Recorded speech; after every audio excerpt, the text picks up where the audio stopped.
Have you ever really stopped to think about where all the money in the world comes from? I mean, really think about it? Well, it turns out that pretty much every single dollar earned on this planet flows from one of just four fundamental methods. And once you understand these four, you understand the entire game of wealth.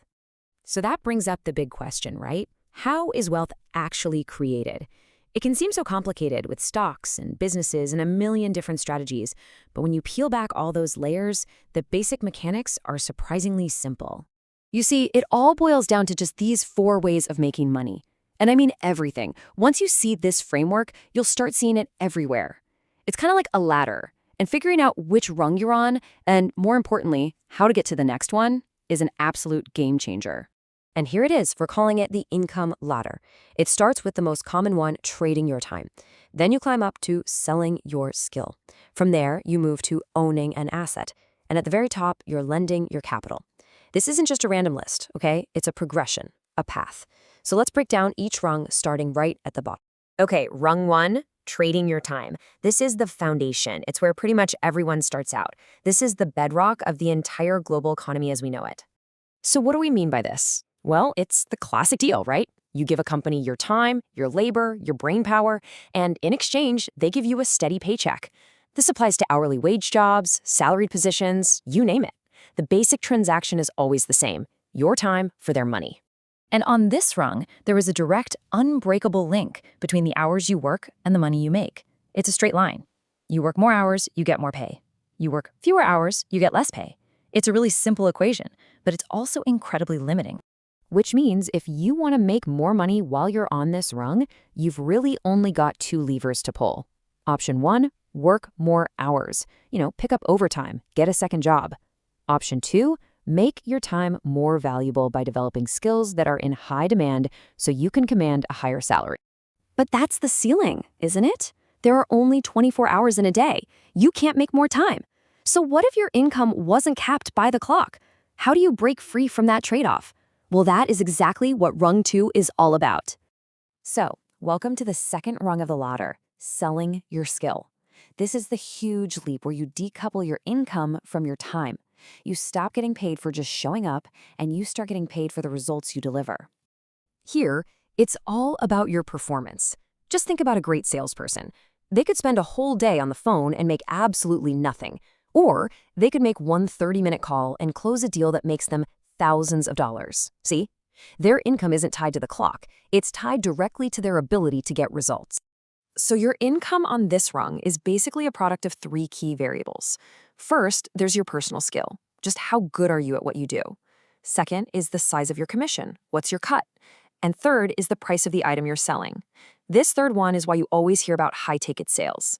I mean, it can take the same amount of effort to sell a $100 product as a $10,000 one, but the commission you get is obviously worlds apart.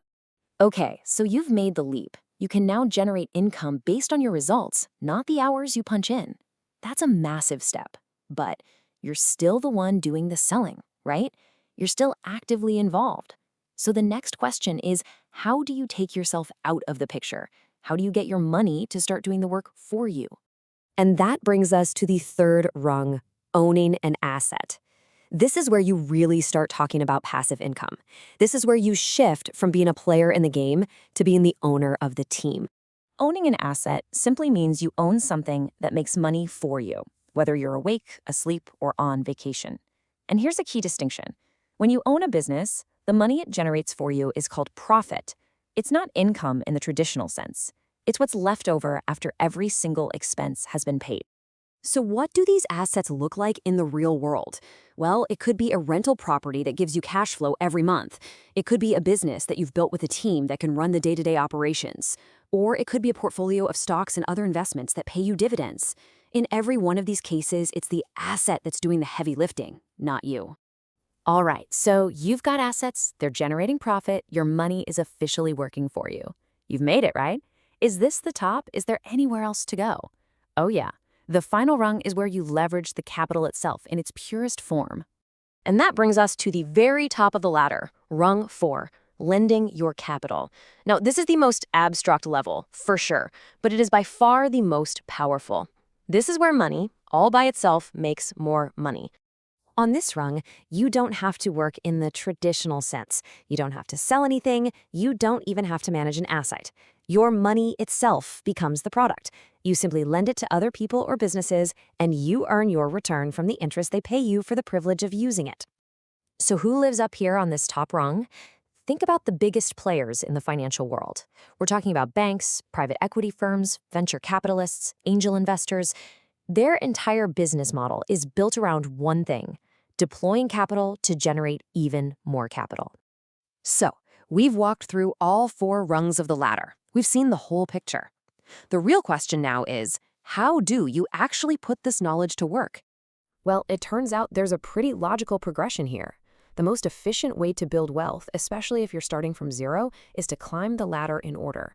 You start as a worker to get your footing and build some capital.